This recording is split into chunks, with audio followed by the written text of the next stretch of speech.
Hi everyone, welcome Hello. to our University of Sydney webinar. We're just gonna wait for a few people to join us before we actually start, but while you're there, please let us know where you're from and we'll give you a shout out.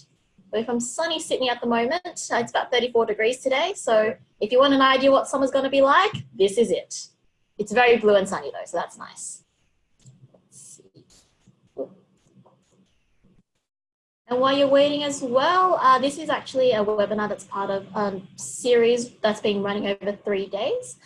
If you're interested in anything else, these are our upcoming webinars that we'll have. And as always, our webinars are recorded. So if you miss anything important or you'd like to go over the information again, we'll send it to you afterwards later on in the week. Oh, we have 5 attendees so far. I'd like to also welcome my colleague Dennis while he's here as well, and he'll be talking to you about engineering from the faculty. No worries. Glad to be with you today.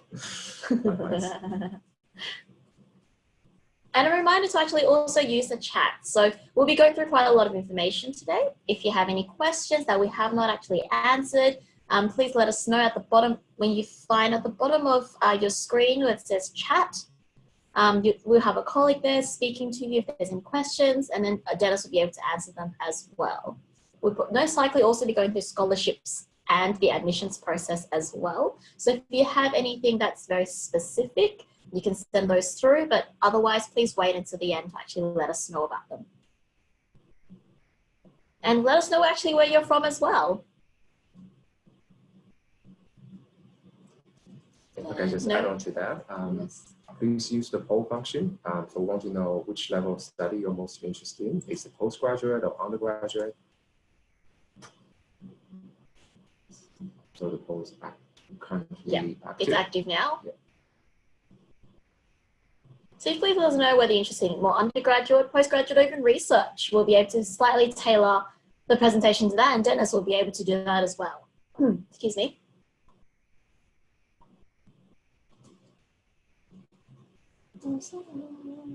Oh, we have an equal number right now.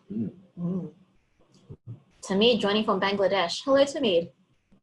It's actually 3 a.m. in the morning in Bangladesh, is it not? Thank you for joining us. Thank you. All right, maybe we'll be starting now as well. And anyone joining us now, please let us know which level of study you'll be more interested in this engineering webinar. And we have Dennis here from the faculty who will be able to actually tailor the presentation a bit more to that as well. Oops, there we go. So today we are going through engineering at the University of Sydney, but first I'll just give a bit of a 10-minute overview about what Sydney's like and give you a bit of context around that as well. First question that people always ask us is, why would you study at Sydney? And the reason is because we both studied at Sydney as well. No, not really, we did. And we enjoyed our time here as well. It's a beautiful campus, as you can see. Here we're situated right in the heart of Sydney, which is basically the largest and most dynamic city in Australia. We won't mention Melbourne, who is also a very friendly city, and we love them too. But, you know, Sydney has its own charms and is the most popular city for international students, okay? We're extremely multicultural. Every day you get to see something new, and it's an interesting experience to be in, having been born here, and Dennis actually having moved here several years ago only. And as you can see, Sydney's quite a big city as well. So this is just a bit of a big picture of where our campuses are actually located in proximity to the Harbour Bridge and the Opera House. As you can see, right behind the Opera House, there is the Sydney Conservatorium of Music. And then just about 15 minutes out is our main campus, the campus down in Darlington. Now that is currently our biggest campus and where most of our subjects are being taught, ranging from business science, the law school, the medical faculty, etc. If you're an undergraduate or postgraduate student, and especially if you're an engineering student, because you're joining us today, you'll be located at the campus down in Darlington campus. And just a big map to let you know the context yet again. So you can't have any excuses about getting lost in Sydney. Our campus is right here. You could get lost on campus though. just as an idea, like if you like history just as much as the rest of us at the University of Sydney do, you'd like to know that we are the oldest university actually in Australia, built in 1850. And we're currently ranked one of about 42 in the world out of 22,000 other universities. And with such an extensive history as well, it means that we're always making sure that we're renewing our campus. We have a bunch of new buildings currently being built. Every few months, something's opening, and I'm not really sure where half these things are anymore, actually. So yeah, so when you come onto campus, you're going to be able to actually feel the fact that this is a little community in itself. We are big enough to actually have our own post office. So in Australia, that means you're big enough to actually be a suburb in itself. So I think it'll probably take you about 7 hours to walk around if you really wanted an estimate. And just a nice black and white picture of how old we actually are right now. If you're joining this at the University of Sydney, you're sure to actually be encountering a bunch of bright minds here, people in your class, age ranges, from different backgrounds. And if you didn't know already, we actually already taught 7 prime ministers and 110 Rhodes Scholars. And one of our favorite facts is we've taught over 145 Olympians. I believe one of the things is that if we were, as a university, to join the Olympics, we would actually be coming in the top 10 as a country because of the number of medals our Olympians and students actually won.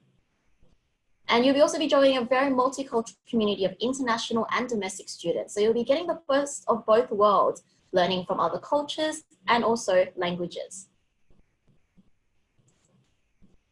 And again, the breadth and depth of study at the University of Sydney is such a wide range. You can see that we have a lot of rankings available. We're probably important to you guys to actually take a look at what the rankings are, just to give you an idea of where we're placed at this point in time with the quality of education you're going to be getting at the University of Sydney as well. And for those who didn't actually know, the University of Sydney is basically the Southern Hemisphere in general is slightly different to the Northern Hemisphere when it comes to study periods. Usually what happens is we start our academic year at the beginning of the year, say for example, around the end of March and beginning of March, and we have a break in July, and that's first semester, and then the second semester will start again in August and end in December. So in all, we go from January to December, and that's about it. And we are more than a classroom. As I said, you come onto campus, you're feeling like you're joining a little suburb in itself. There's over 200 clubs and societies you can actually join.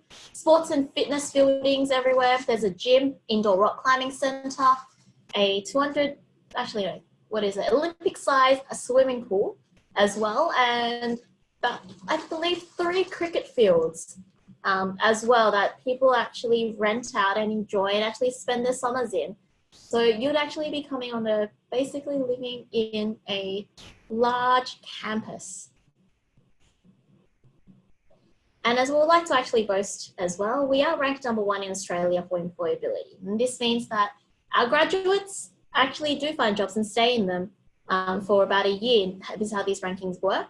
And we are 4th in the world for graduate employability, just before Harvard actually. We beat Harvard, which is #5 in the newest rankings. And we like to tell people that because a lot of people assume that you might not be able to find a job after an arts degree, for example, or a research degree, or anything that might be varied from the professional pathways, but that's not true at all.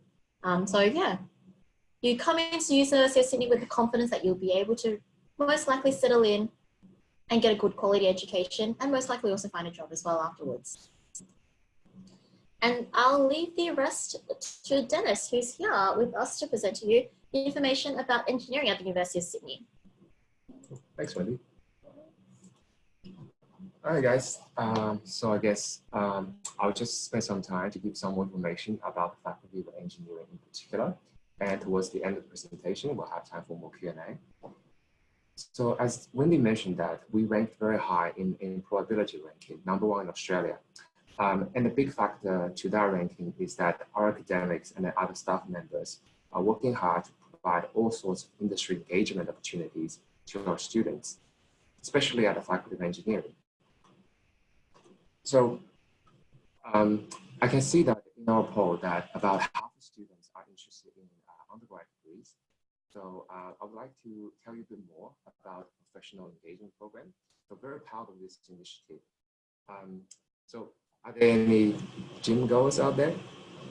I know I don't look like one, but occasionally I go. So if you go to the gym, you must know that personal trainers can make a big difference.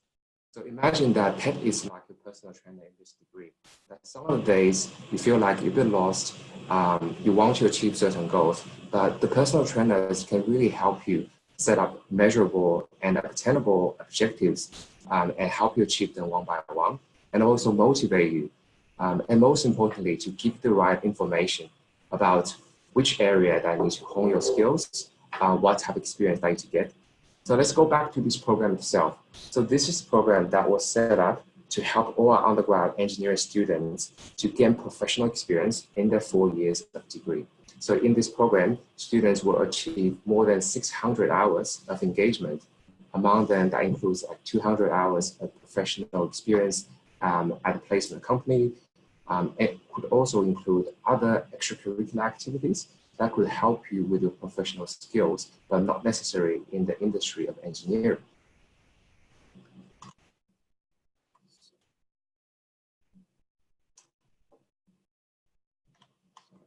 Yes, so here's just an example of one of our current students, Shoto Douglas. So he was motivated by the professional engagement program to utilize the opportunities that he had at an exchange opportunity. So he went to Tsinghua University. For those who are not familiar, it's the #1 engineering university in China, also top 2 in the world, top 2 in China, where he studied machine learning, computational biology, and a number of other subjects. He also utilized the time to participate in a friendly competition with China's national fencing team. He then interned at JD.com, which is China's version of Amazon in Beijing. These are also a good example of how our students can benefit from the PEP program. And other details that I want to mention about PEP is that sometimes as international students, you come here, you want to have more information about the employment situation in Australia, like what type of resume would be ideal, what kind of skills or even cultural tips that employers really value. So here's where our coordinator, come to help you to really prepare you for success at the workplace. Here's another example, Jacaranda Film Consulting. So Jacaranda is the emblem of our university.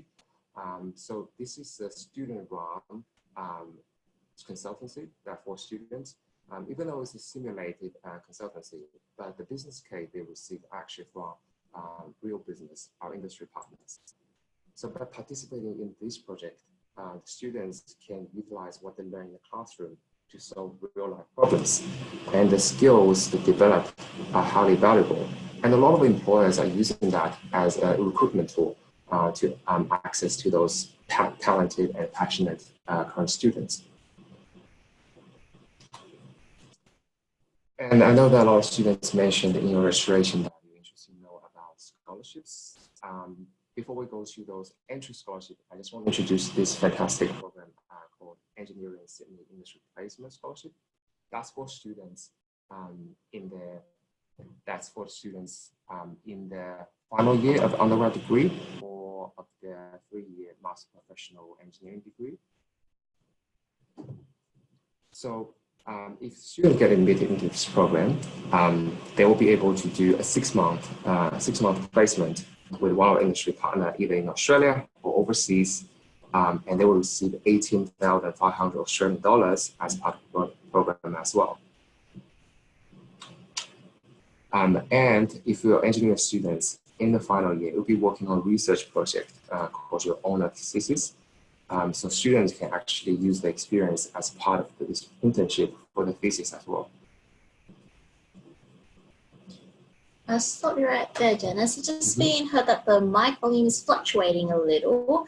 So just to remind the audience that the webinar is recorded. So if there's any technical issues, the recording should not actually show up. So if you're missing anything or if you'd like to do a repeat of any information Dennis just provided, you can go to the recording to do that as well. And if you have any further questions as well, please send them through to us, and then so we'd be happy to answer them as we go along as well. That's it. Thanks, Phil. Moving on. Here's another example of the students that was accepted into the E6 program, where she interned is Cochlear. The Cochlear is the largest biomedical engineer manufacturer in Australia. So they specialize in hearing aid, where our students, Bethany, she was able to design, build, and test antenna coils for protocol cochlear implants. All right, talking about facilities. So as you can imagine, many world-class universities have cutting-edge technologies, especially at faculty engineering. So I just want to highlight, for those of you who are coming to study with us next year, there will be a whole new building built for you, ready to be used next year. So that's really exciting. And talking about research areas, just to name a few. So Professor Darshan Tao, who's academic here, he's the leading figure in the area of artificial intelligence research in Australia. So his team focus on facial recognition. I know it could be a controversial topic for some of you, but then again, this whole thing involves more discussion from multidisciplinary team, but the technology itself is truly valuable that can be put into a lot of applications in so many industries. One example of how his team can improve these applications that to drastically improve the accuracy of facial recognition.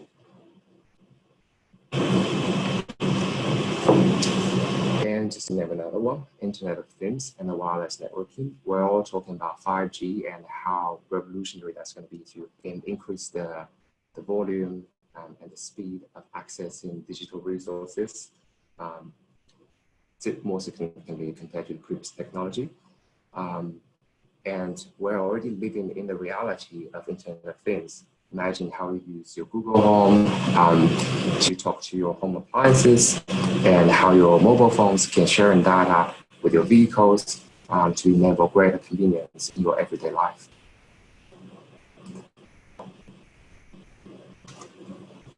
All right, so we are, at our university, there's a research center called Australian Centre for Field Robotics, where our researchers work on a number of important topics to benefit the advancement of many industries.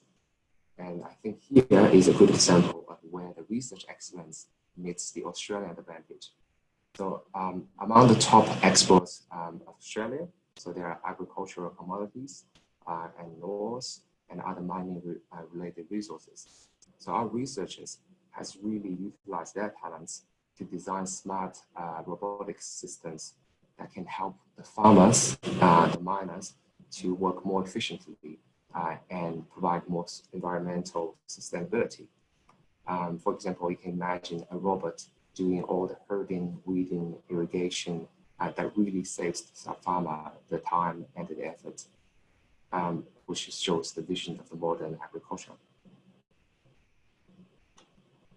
All right, talking about student life, that Wendy already mentioned that at the University of Sydney, it's more than just studying. We have such a vibrant campus life. We also have USU, which is the largest and oldest student body in Australia, more than 200 student societies of different topics. It could be ethno-cultural, related to what you're studying, for professional development, or just for fun. Exactly, and remember, we have over 70,000 students actually on campus doing these activities as well.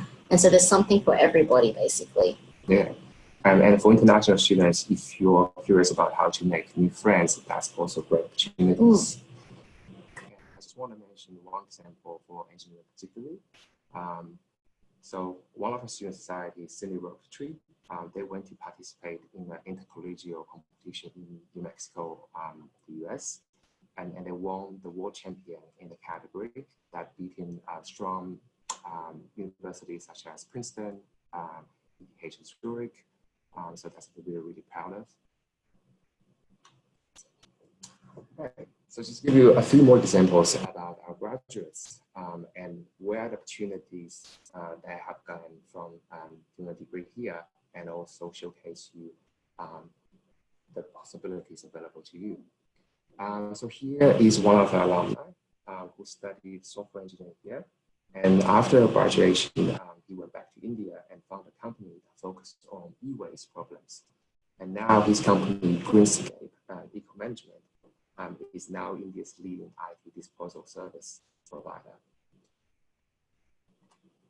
And here's another alumna. So during her degree here, she went to Imperial College London for exchange, and then he interned with Qantas, which is the leading flight carrier in Australia, to do her honor thesis. After that, she went to do a PhD at the University of Toronto. Now she's working as a postdoc researcher at the University of Oxford. I think that's also a great example of showing our connections with other leading universities around the world. So if you have aspirations after doing a degree here in Sydney, that's also a great platform for you to connect with other leading institutes in the world.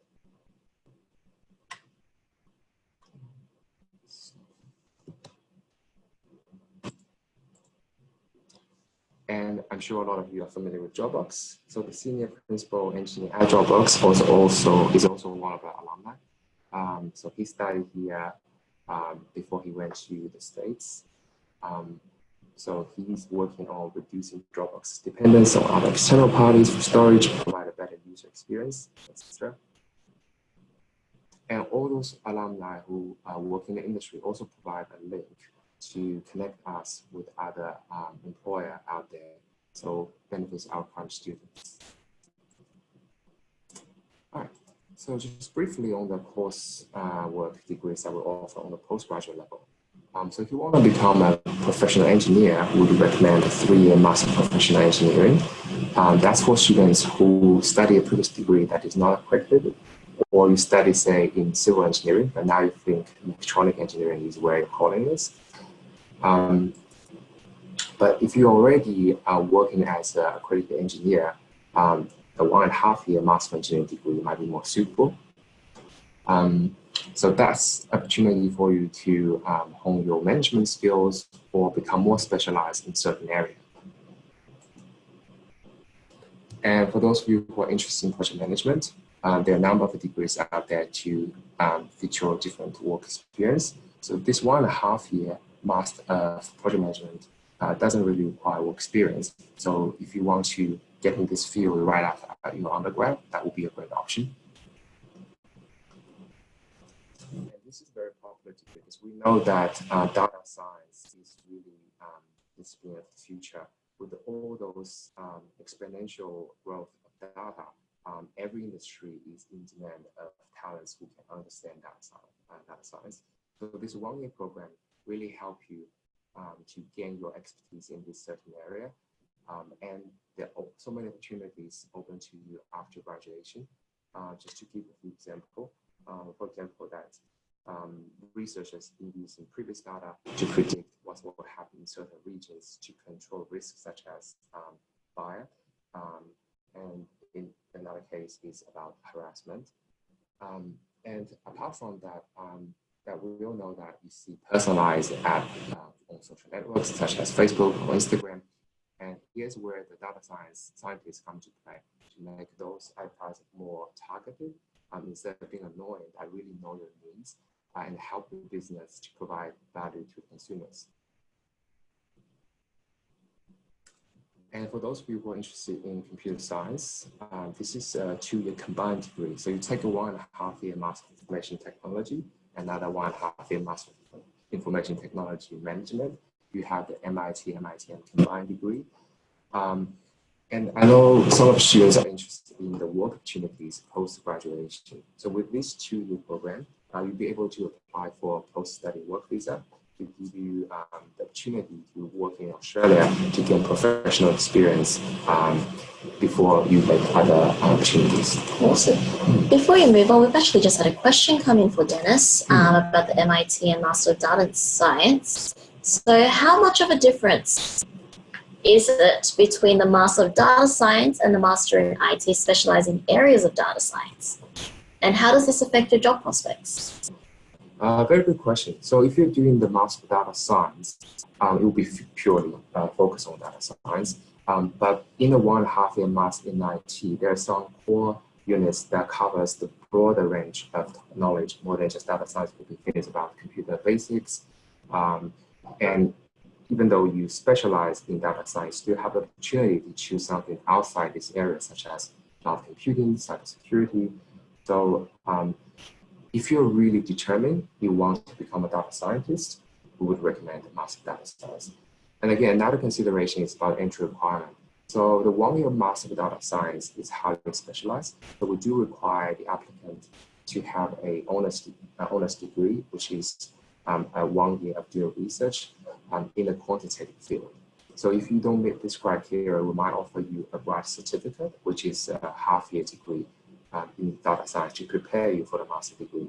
And even for the grad certificate degree, you need to have an honors degree in a non-quantitative field, or you have done a quantitative field in your undergrad. But then for the Master of IT, it's a different requirement that require to have a quantitative background in undergrad. That's it. But can they go into the same job prospects? How does that affect things? Yes, which degree? Certainly. If they choose to specialize in data science and master in IT, there will be a lot of overlap in terms of teaching content. So there could be similar jobs available for doing these 2 degrees. But then again, depends on how you want to specialize and add additional skills to build a resume. Okay, thank you for that question, Usama. And we'll get back to the next slide then. All right, so this is a screenshot of a website called CASP, which is really useful for our prospect and current students. It's shortened for course and video study portal. You can just Google that, CASP visit. That will take you to a page where you can choose any degree that we currently offer, and you can access the structure of this degree, what kind of subject will be taught, as well as the requirements and resources that is associated with this unit study. And when you mentioned that, there are other great cities in Australia, but why Sydney, apart from like all those resources we're here, and also because Sydney is the largest city in Australia that have offer way more job opportunities compared to other cities. If you see here, the overview of job ads, the New South Wales is where Sydney is, and you see that one example of data analyst, it's almost double the number of job offering in Melbourne. So if you're looking for a career in this field, Sydney is definitely your unparalleled choice. So just to quickly recap, why should you study with us at Faculty of Engineering? So we rank in the top 3 in Australia for research in engineering technologies. We have the award-winning PET program, your personal trainer in professional degree. And we also offer a number of scholarships, such as engineering senior industry placement scholarship, which give you 18,500 Australian dollars for half a year. And there's a number of opportunities for you to engage with industry partners. And Sydney itself as a city is really charming. So that would be pretty much all for my formal presentation. So feel free to ask us questions. I will be here to answer that. Certainly. So we've had a few questions come in regards to quite a bit of things about scholarships and also admissions as well. So we're going through them quite slowly. If you have any more questions, please put them through to Janice about the engineering faculty. It can be anything you'd like as well, okay? All right, so the first question was, what type of scholarships are available to international students from the engineering faculty, and can they apply after the first year? Good question. So the number of entry scholarship, there's a university-wide, and we might have already, you have seen that before, which is the Vice Chancellor International Scholarship Scheme. That's purely merit-based, so you don't have to apply. So based on academic achievements, they could give you a scholarship from different scale. I will also have a faculty-specific one, which is Dr. Abdul Karam International Scholarship. So it's also based on merit. So the student who received the scholarship will have half their first year tuition fee waived. So this scholarship was set up to dedicate to one of our alumni, Dr. Abdul Kalam, who is also the 11th President of India. And apart from those university-wide and faculty-wide scholarships, we also have scholarships set up for a particular stream. So there's one for chemical and biomolecular engineering, one for project management, and also for computer science. So the way to find out those information is to go to the scholarship website and then list all the eligibility and how you can apply, what's the timelines like. Yeah. That's correct. And this goes for undergraduate and postgraduate students as well who are eligible for BCIS. Research scholarships would be slightly different. So that would be on a different page on the scholarship website. And if you were with us for the higher degree by research webinar, Dr. Sean O'Reilly would have spoken about that. So you're more than welcome to actually go through that webinar in order to take a look at the scholarships there for research and engineering. Next question. Where can I live in Sydney, and do I have to live on campus as an engineering student? Yes. Sure. So we provide on-campus accommodation and also give you a lot of guidance if you want to choose an off-campus accommodation. So where we sit is really a convenient area, easy access to vibrant suburbs such as Newtown and more, where you can find affordable accommodation. And on campus, we have, I guess, one of the most iconic is the residential college, which gives a quite unique scenic experience. Yeah, if you're an undergraduate student looking for maybe a college experience, different from what US colleges are depicted as, then this is what you'll be looking for at the University of Sydney. Those residential colleges are all catered, and it is basically producing a community of hardworking, smart students who are contributing to basically a kind of history and community, a legacy, I suppose, of the oldest residential colleges in Sydney and also in Australia as well. So those are available for students who are looking for that type of whole-rounded experience. Otherwise, there's also independent accommodation that students can choose to live on as well on campus, and also independent private accommodation in the surrounding suburbs. And that's also on our website in our links in the next slide that we'll be able to offer you. You can take a look through that for any advice for any new students arriving, especially for postgraduate, undergraduate students as well. The next question. Is Sydney a safe city? Dennis, do you think Sydney is a safe city? I think so. I've been living in Sydney for about 7 years. So I also had the opportunity during my degree to spend half a year in the United States for my exchange. Well, although my experience in the States was also safe, but I think Sydney probably have a stricter control of using some things such as guns, or generally people here are very friendly, and yeah, I found it quite safe city. Yeah, I was born here, so for me, I would say Sydney is generally a safe city. People will take precautions similar to every major city in the world. So as long as you are able to do that, and in the city areas, it's very, very safe. You can call police on in every suburb. The numbers are very quick, and people here are friendly and quick to help you as well if you are in need. Our next question. Okay, so I'm just finishing high school and I have a broad range of interest in engineering studies. Do I have to commit to an area of specialization straight away? So I assuming this person is going from an undergraduate engineering degree. So what's on offer? Very good question. So in the alumni profile, we mentioned that there are quite a few different specializations, but we also have something called flexible first year. So that's for students who want to spend some more time to find out which area is most interesting to them. So you can actually make your decision before you finish your first year, and then you'll be able to graduate at the same time as people who already choose a specialization from the beginning. Awesome. If there's any more questions, please come through, but otherwise, we do have some links that students can look through as well. Well, if you'd actually like to take a look at any scholarship pages or the accommodation office, or even search of our courses that are available at the University of Sydney, you're more than welcome to. And if you actually would like to contact us about any specific questions that you may actually have, you can do so at the international.recruitment@sydney.edu.au as well. We have another question that's just come through. What is the most efficient type of transportation in Sydney? As you may have heard, Australia is a very, very big country, and Sydney is a very sprawling country, city, sorry. So we build sideways more than we build up. So it does mean that the most efficient type of transportation you're going to be using in Sydney is public transportation. We have cars, buses, trains. If you'd like, we have bikes as well, cars. But I suggest that for an international student, the easiest way to get around is going to be by public transport. Because logistically speaking, bike lanes and also cars parking is quite difficult if you're not used to how the city works or not used to where the city location is from where you currently are. And public transportation currently is quite cheap as well.